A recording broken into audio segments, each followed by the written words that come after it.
didn't quite make that cutoff. He said living here in between 40 and 50, 1940 and 1950. I was born in 1955. 60.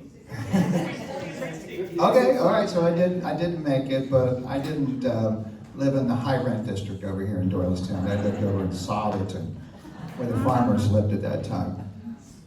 But as a musician, I can't stress more how Rodgers and Hammerstein made me who I am.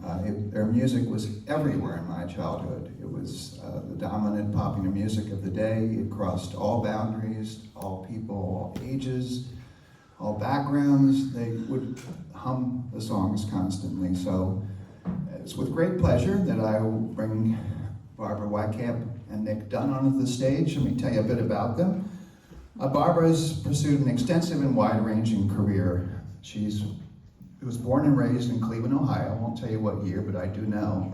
We have a little competition about who's turning what year when. But she's performed at the Burt Reynolds Dinner Theater, the Theater by the Sea, Walt Disney World's Hoop-Dee-Doo Review, which I love to say every time I get to say this, Hoop-Dee-Doo Review. And she also spent 6 years performing on cruise ships.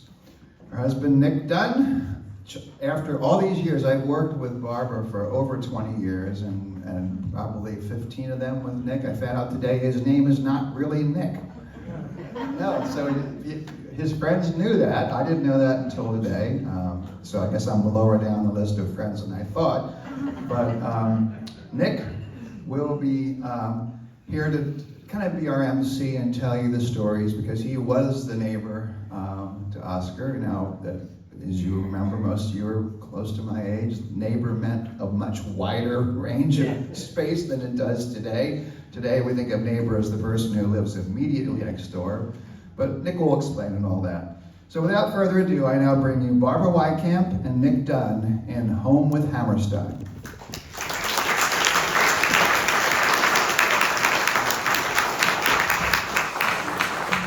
Good afternoon, everybody, and thank you so much for coming. We really appreciate it. Now, I know a lot of you know what a great actress and singer Barb is, but I think a lot of you had an ulterior motive for coming here today. So let's get that out of the way right away. Yes, I was Oscar Hammerstein's paper boy. And I'll be signing autographs at the back of the room after the show's over. Such a shy man. Now this afternoon I'm going to be telling you some stories about Hammerstein and his friends, some of which you may have heard, some of which you may have not have heard, and a lot of them I guarantee you haven't heard. I wanted to start with one that's close to the hearts of everybody here that was born and raised in Doylestown. Oscar Hammerstein was an early riser, liked to get up at 5 or 5:30 and take a walk. He walked to Ed's Diner. Everybody loved Ed's Diner. I miss Ed's Diner. Yeah. He would go to Ed's Diner, get his coffee or whatever, and he'd walk back. When he got back to the house, he'd go up to the second floor. On the east side of the house, facing down the hill toward Cherry Lane, he had a writer's room. Now, in that room, he had a desk that was about this high because Oscar Hammerstein always wrote standing up. Off that room was a big deck. Now, I want everybody here to picture Oscar Hammerstein. He goes home, up to the room, out onto the deck with his coffee, and he looks down over his field of black Angus cows and across the street to Merton Houck's cornfield. And he says to himself, "Oh, what a beautiful morning."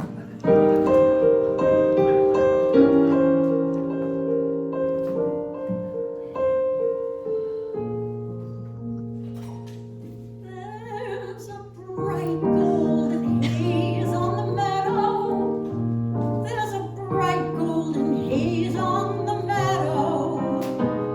The corn is as high as an elephant's eye, and it looks like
afternoon, you all.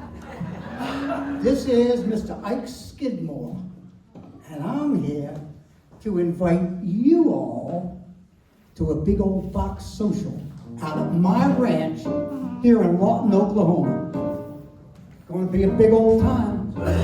We're going to have some riding and roping. We're going to have a band. We're going to do some square dancing. Going to be a big old time. Everybody's going to be there, so you all better be there.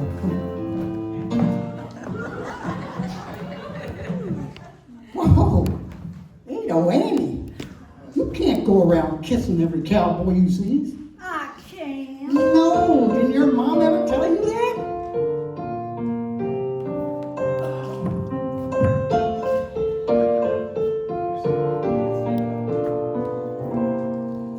It ain't so much a question of not knowing what to do. I know what's right and wrong since I was 10. And I heard a lot of stories, and I reckon they are true, about how girls are put upon by men. I know I mustn't fall into the pit. But when I'm with a failure, I forget. I'm just a girl who can't say no. I'm in a terrible fix. I always say, come on, let's go. Just when I ought to say mix. When a person tries to kiss a girl, I know she ought to give his face a smile. But as soon as someone kisses me, I somehow sort of want to kiss him back. I'm just a fool when lights are low. I can't be prissy and quaint. I ain't the type that can fight. Now how can I be what I ain't? I can't say no.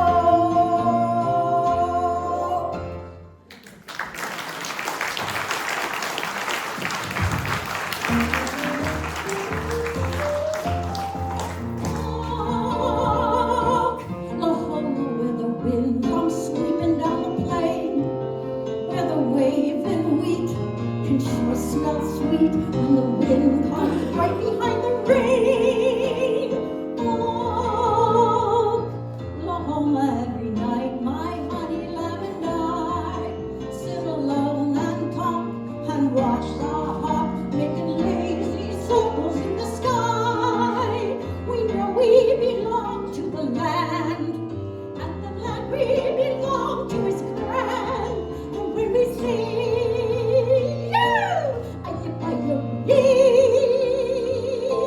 we're only saying you're doing fine, Oklahoma, Oklahoma, O-K-L-A-H-O-M-A, Oklahoma. Woo!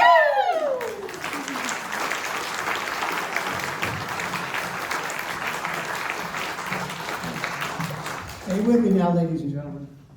We're going to go from the center of the United States to Siam for The King and I. Now, The King and I was a show that Rodgers and Hammerstein did not want to do. But there were two people very close to them that really wanted to do it. Their wives, Dorothy Rodgers and Dorothy Hammerstein. Here's what went down. It seems that in 1924, when Dorothy Hammerstein with Dorothy Jacobson, the actress, she did a show in London with an actress by the name of Gertrude Lawrence, and they became great friends. When they were looking to do The King and I, Gertrude Lawrence's agent was shopping her around to do another big part on Broadway, and they thought this would be perfect. Hammerstein said, well, ladies, even if we do The King and We are not hiring Gertrude Lawrence. First of all, she's 49 years old. Her voice is starting to go. She's quite temperamental. And she's expensive. And we don't do expensive. I guess you know who won the argument. Gertrude Lawrence was excellent on Broadway. Won all kinds of awards. And then all of a sudden, she stopped showing up for rehearsals. And then she stopped showing up for performances. Nobody, including Rodgers and Hammerstein, knew what was wrong. And one day, she's doing a matinee, and she's walking across the stage. She falls down the stairs, goes into a coma, and dies 1 week later. Nobody knew what was wrong until they did an autopsy, and they found Gertrude Lawrence had liver cancer. She had probably had it for over a year. Now, this was a show where she had to wear 75 pounds of clothes. She had to do 8 shows a week. The woman was exhausted. But Gertrude Lawrence, bless her heart, in her will, she insisted on being buried in the ball gown from Act 2 of The King and I.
It's a very ancient saying, and a true and honest thought, that if you become a teacher, by your pupils you'll be taught.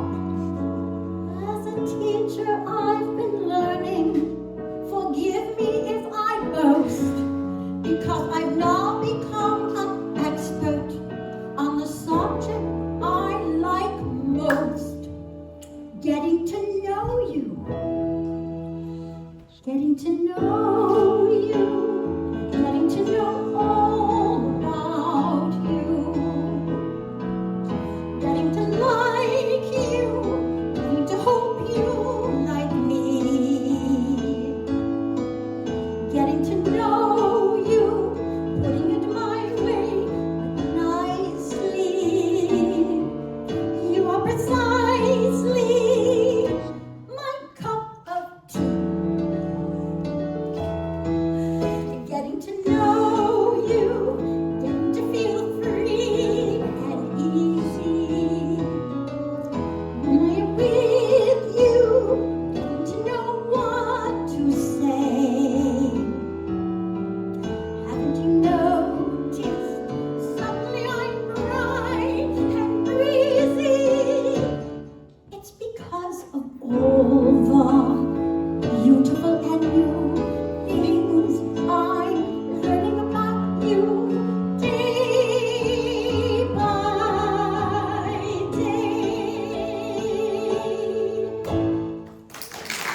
just been introduced.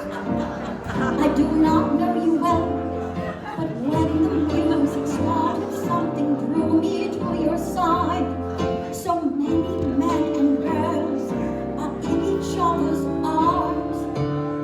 It made me think we might be similarly occupied. Shall we dance on a bright cloud of music? Shall we fly? Shall we dance? Shall we then say goodnight and mean goodbye? Or perchance, when the last little star has left the sky, shall we still be together with our arms around each other? And shall you be my new romance? On the clear understanding this kind of thing can happen. Shall we dance? Shall we dance? Shall we dance?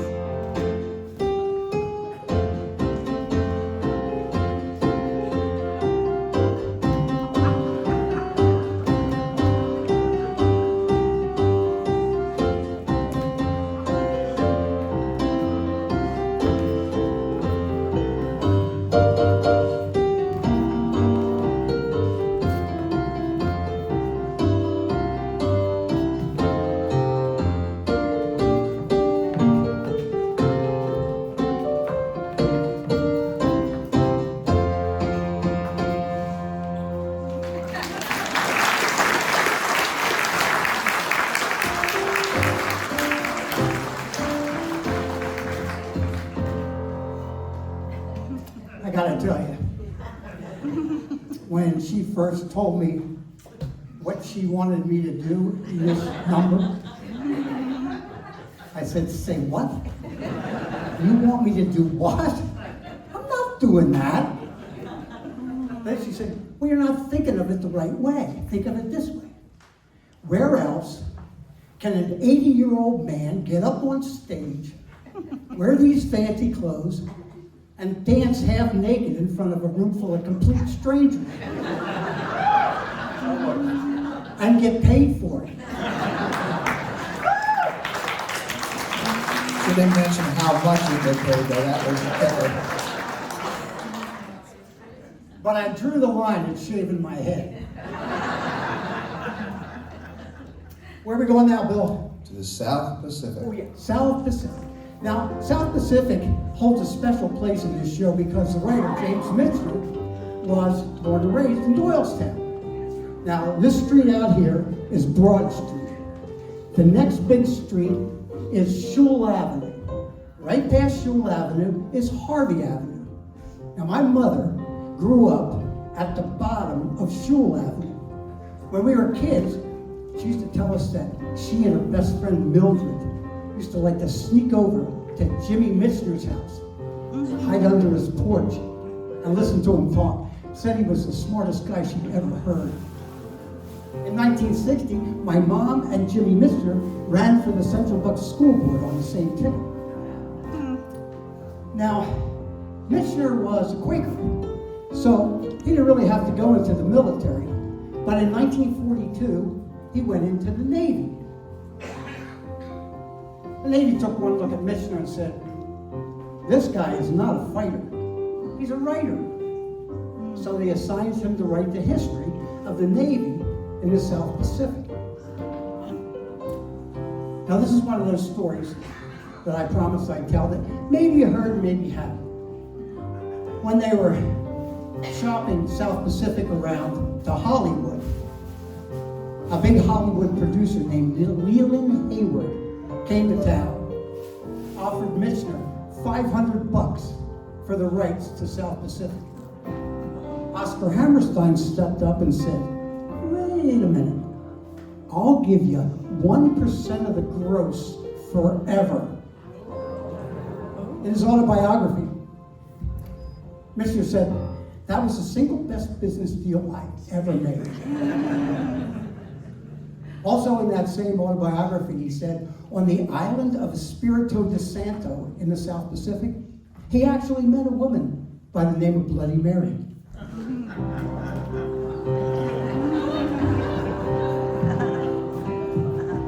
Most people live on a lonely island, lost in the middle of a foggy sea. Most people long for another island, one where they know they would like to be.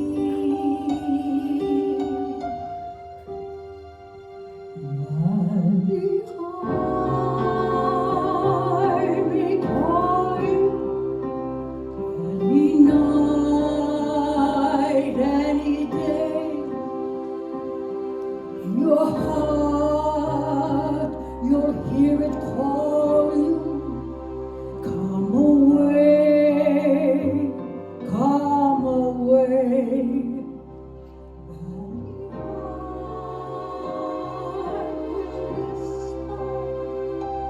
On the wind of the sea, here am I,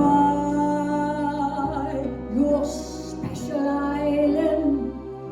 Come to me, come to me. Your own special hope, your own special dream. The hillside shining to stream. If you try, you'll find me on the wind of the sea. Here am I, your special island. Come to me, come to me. Ballyhough,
Now here's a Hammerstein story that I guarantee you haven't heard. There's only one person possibly in this whole audience that's heard this story. I spent my youth at Fanny Chapman Pool. First as a swimmer and diver, then as an instructor, and finally as a lifeguard. When I was in college, my best friend Jim Jordan and I were the night guards. We closed the pool at 9 o'clock.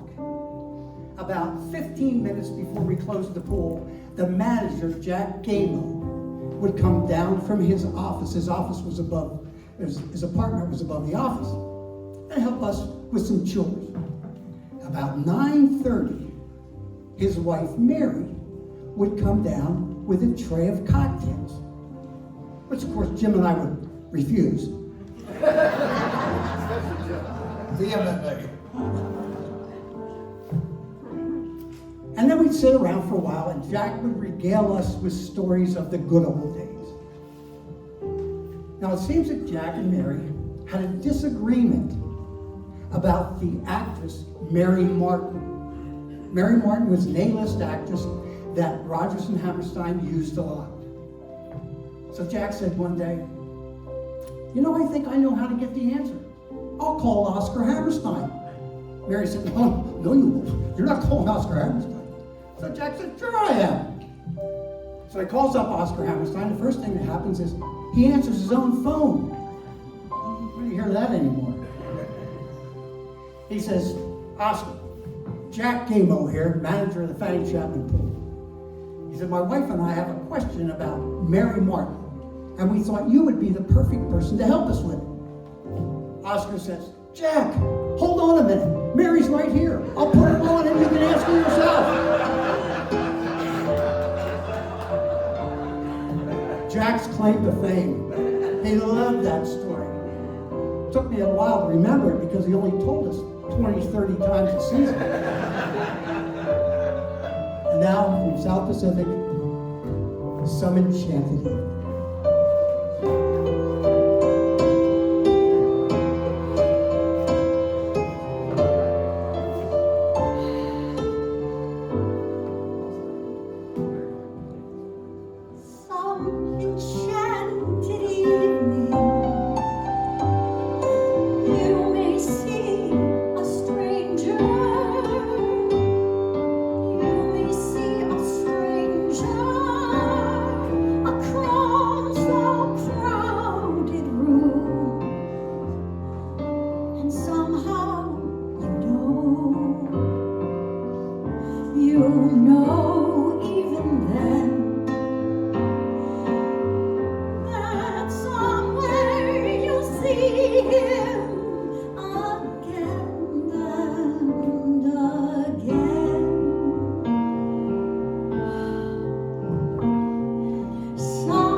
Hear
once you have found him, never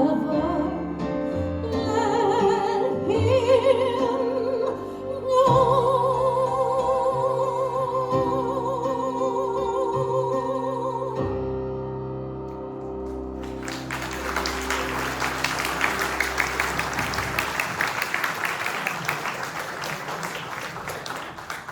Definitely good to be king.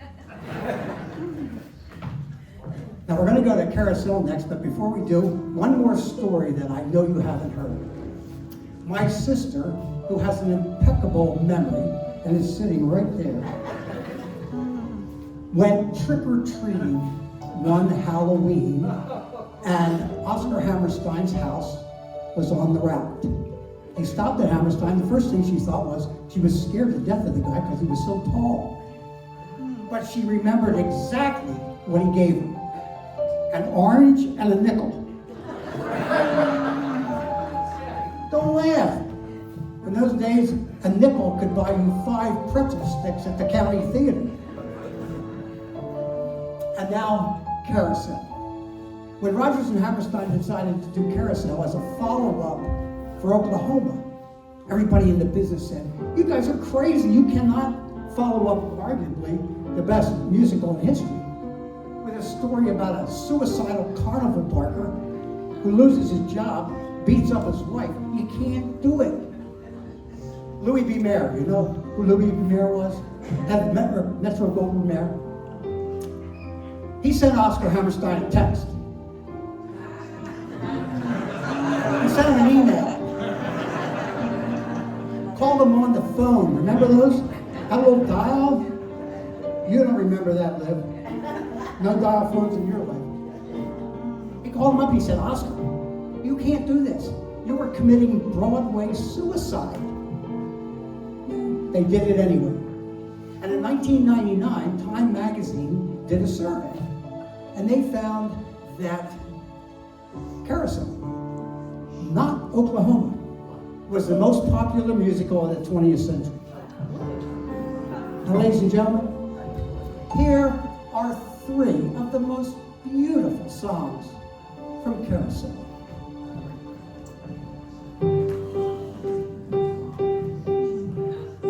March went out like a lion, whipping up the water in the bank. Then April cried and stepped aside, and along come pretty little May.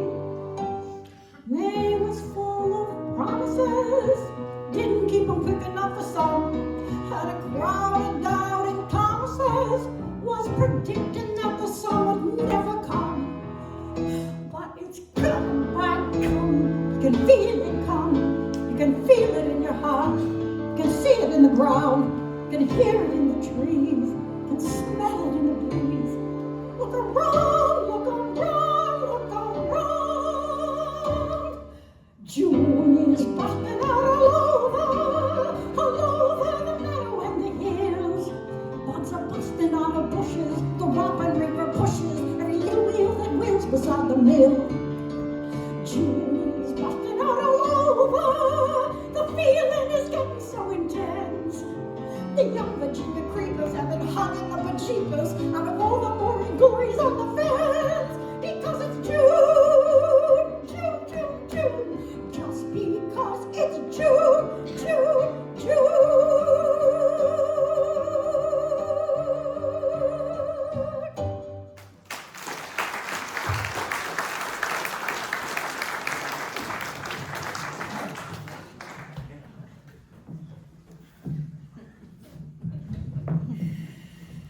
How do you know how it would be if you love me?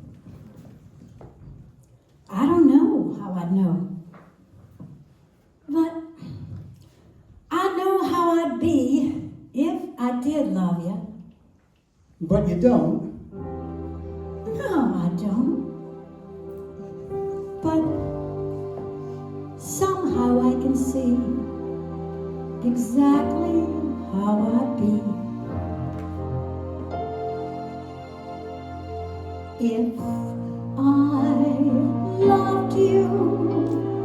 Time and again I would try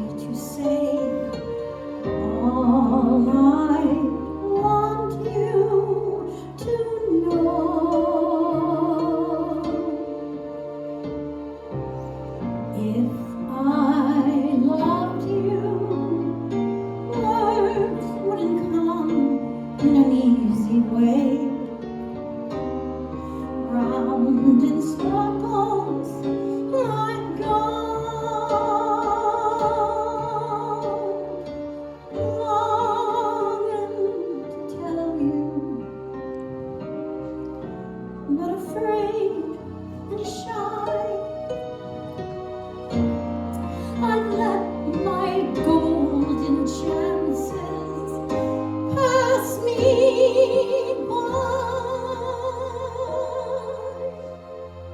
And soon you leave me, off you go in the midst of day.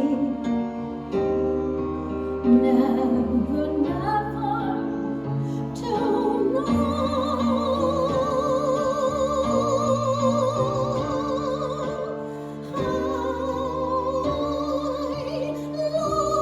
loved you.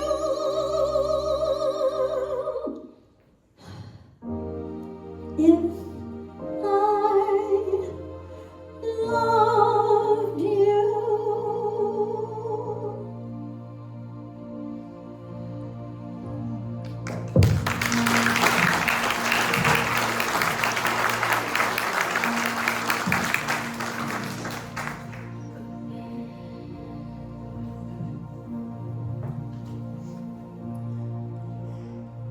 When you walk through a storm, hold your head up high, and don't be afraid of the dark. At the end of the storm is a golden sky and sweet silver song of love. Walk on through the wind, walk on through the rain, though your dreams be lost and gone. Walk on with hope in your heart, and you'll never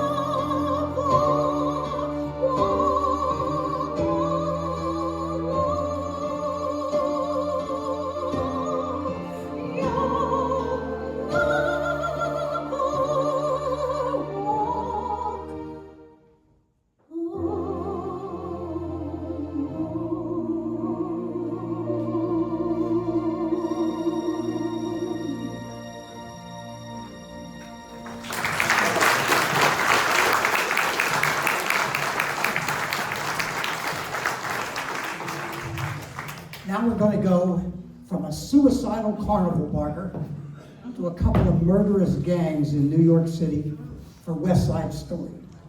Now before you say anything, I know West Side Story was not Rodgers and Hammerstein, but it was Stephen Sondheim. And nobody spent more time than my brothers and I did up on Highland Hill than Stephen Sondheim. The difference, of course, Sondheim was inviting. We were just there to chase the cows. Now, what were the big problems with West Side Story? First of all, they couldn't raise any money. Even the main backer backed out. Everybody said it's too violent, too many killings. Secondly, the producers did not like the words that Leonard Bernstein was writing. He was hired as the composer and the lyricist. They didn't like it. They wanted to hire Benny Condon, Adolph Green, somebody with a lot of experience on Broadway. Neither one was available. So Hammerstein stepped up and he said, how about giving Sondheim a shot? Bernstein said, absolutely not. I'm not hiring a 20-something kid who has no experience on Broadway. I'm not going to do it. And Hammerstein said, yeah, but he'll come cheap. Now here's one of those stories I promised I'd tell you that you may have heard. Opening night for West Side Story. Out on 42nd Street, big black limousine. Bernstein and Sondheim. Bernstein says, before we go in, I want to talk to you about something. It's been bothering me and I need to get it off my chest. Sondheim said, fine. The producers are continuing to list me as the lyricist. And you've been doing all the work. So when this thing goes into royalties, I'm going to get double pay. Here's my problem. I don't know what to do with all the money. What do you think? So Sondheim said, I don't know. I'm the new guy on Broadway. I don't know. Why don't you do what you think is right? So Bernstein said, okay, I'll keep the money. And now say hello to Anita from West Side Story.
Another quick story. Barbara and I were doing a show down in Newtown. And a guy comes up to me after the show and he says, I was in Sondheim's class at George School. Hammerstein sent Sondheim to George School. He said when we were 15, Sondheim was going to write the school musical. It was called George by George. After he wrote it, he said, you know, I think I'm going to have to run this by Oscar Hammerstein. So he ran it by Hammerstein and he said, son, you are going to need some serious work. Took him up to the writer's room and right then and there taught him how to write a musical. I asked the guy, how was it? He said, it was pretty darn good. Now back to West Side Story. They couldn't raise any money. So I thought to myself, they should have built this thing as a love story. Kind of like Romeo and Juliet meet the gangs in New York. Maybe they could have raised some more money. You had the beautiful Maria over here. And she's a Puerto Rican woman. And over here, the handsome Tony. And he's Italian. And they're not allowed to hook up. Now, please say hello to Maria from West Side Story.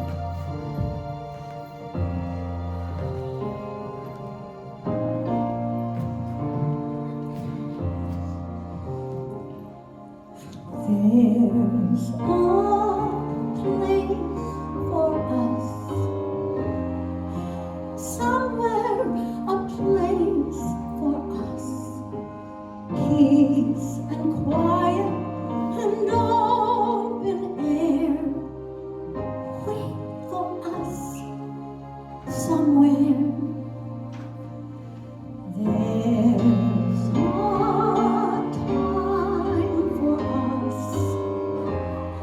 the time and place for us, time together with time to spare, time to learn, time to care.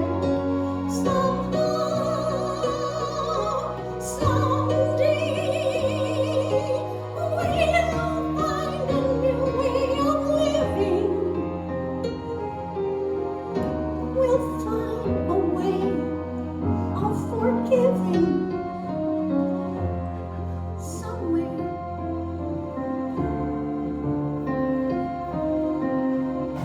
There's a place for us somewhere, a place for us.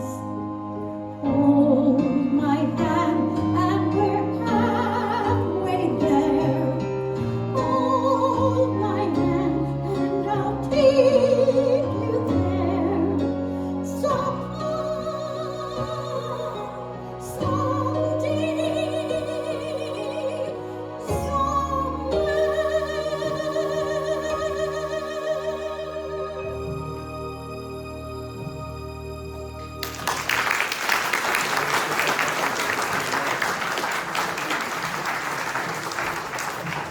I'm going to end the show today with the sound of music, but before we do, I have some thank yous.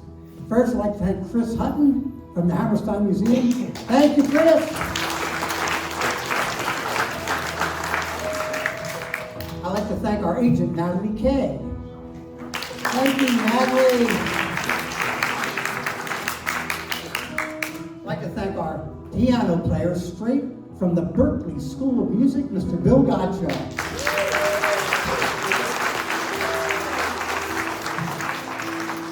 Now, in all these stories, I always like to thank my mother, because without my mother, I wouldn't have known half of these stories.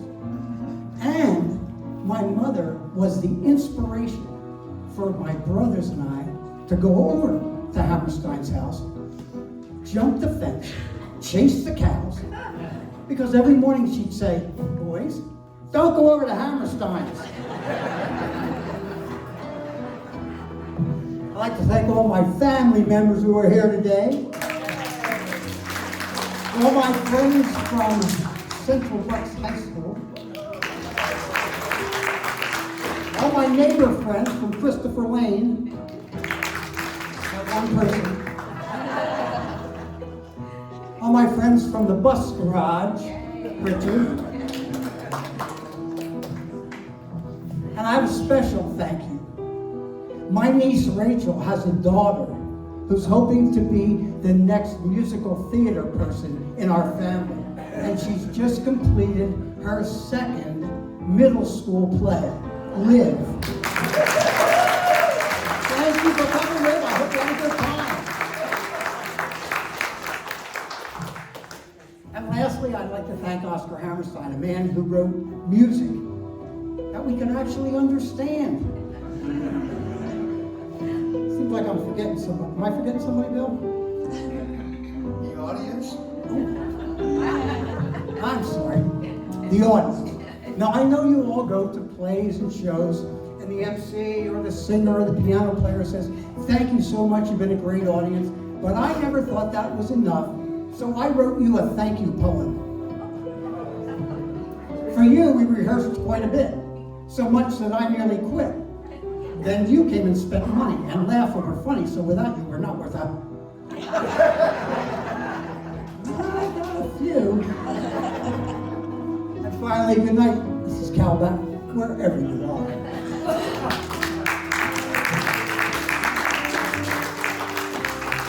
Now, The Sound of Music was probably Hammerstein's most popular and most successful of all of his shows, but it was also the saddest because just 9 months after it opened on Broadway, Hammerstein died of stomach cancer.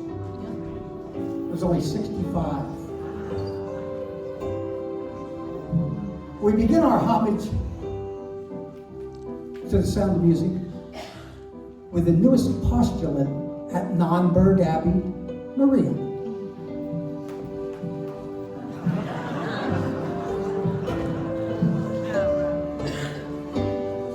She climbs a tree and scrapes her knee. Her dress has got a tear. She waltzes on her way to mass and whistles on the stair. Underneath her wimple, curlers in her hair. I've even heard her singing in the abbey. She's always late for chapel, but her penitence is real. She's always late for everything except for every meal. I hate to have to say it, but I very firmly feel Maria's not a dancer to the abbey. I'd like to say a word in her behalf. Say it, sister. Maria makes me laugh.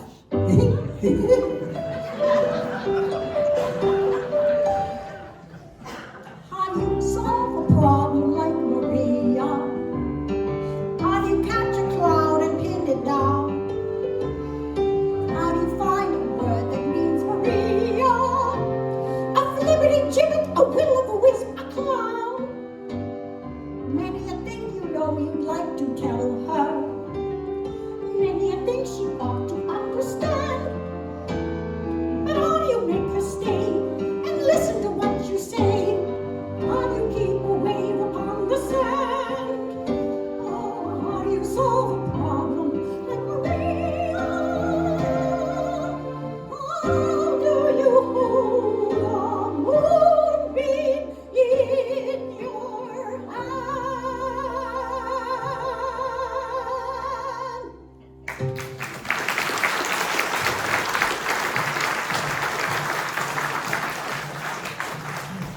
One more quick story if you have a minute. I know you haven't heard this one. I was on the school bus.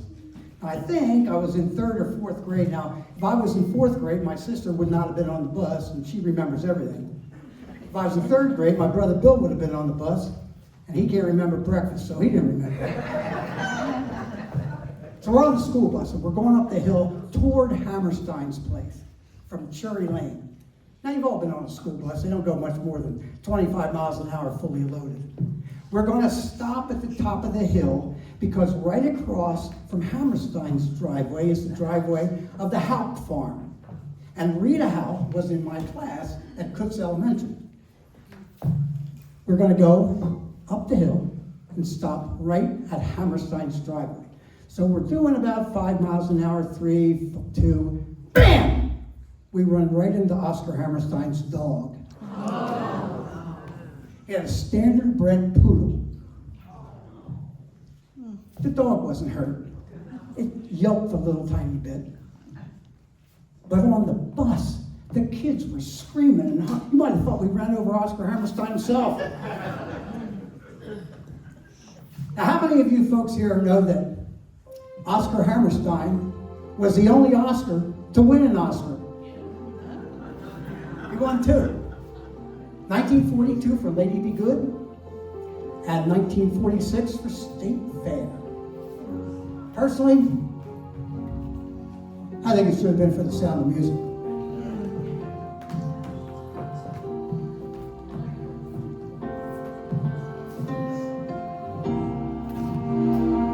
My hills are alive with the sound of music, with songs they have sung for 1,000 years. The hills fill my heart with the sound of music. My heart wants to sing every song it hears. My heart wants to beat like the wings of the birds that rise from the lakes to the trees. My heart wants to sigh like a chime that flies from a church on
about you, but when I was a kid, growing up in Doylestown, I knew very few people that went to New York for a Broadway show. So I guess my friends and I, we probably took Oscar Hammerstein for granted. I really didn't know how famous he was. But then when he died, my mother said, boys, Oscar Hammerstein has died, and they have shut off all the lights in Broadway in his honor for 3 minutes. Not just the theater lights. All the businesses shut down, everybody shut down. Now you all know the story. Maria is sent out to the home of Captain Von Trapp to be the nanny and the teacher to his 7 children. Actually, when she first went out there, she was only supposed to be the teacher to the youngest child. But of course, you know Maria. She took over. She also took over the captain's heart. And of course, he took over hers too. But Maria's reaction to love was totally different. She ran away back to the Reverend Mother, the woman who knew everything. And the Reverend Mother said, young lady, you go back to the captain, you follow your dreams, and you climb every mountain.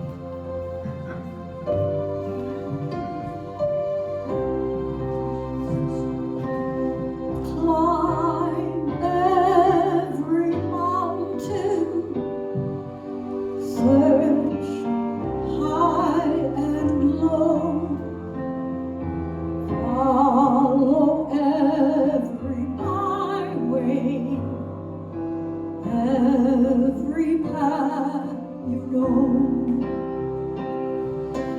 Climb every mountain, ford every stream,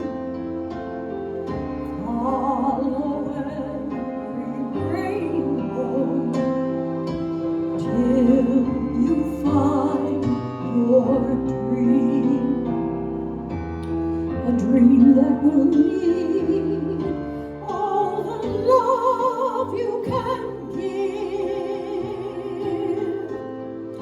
Every day of your life, for as long as you live. Climb every mountain, ford every stream, follow every rainbow, till you find your dream.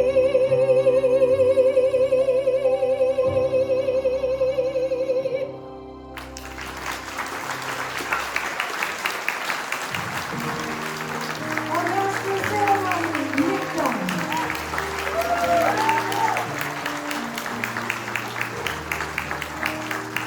Our piano player, Mr. Bill Gottschalk.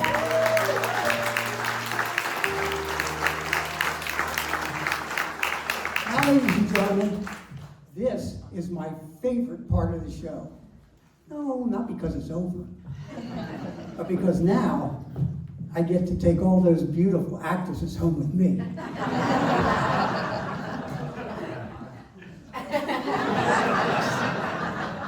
Maybe not the nun. Now, nobody get up, because we thought we'd end today's show with a rousing version of everybody singing, everybody, of Oh, What a Beautiful Morning. What do you say? Chris? You into it, Chris? Want to join us? Oh, what a beautiful morning, Bob. Please pay attention. Pay Celebrating attention. Oscar Hammerstein's beautiful music, which we are so happy to be performing. And thank you, Chris, too, for doing all you do for the Thank you, Hammerstein Chris. Museum. If you get a chance,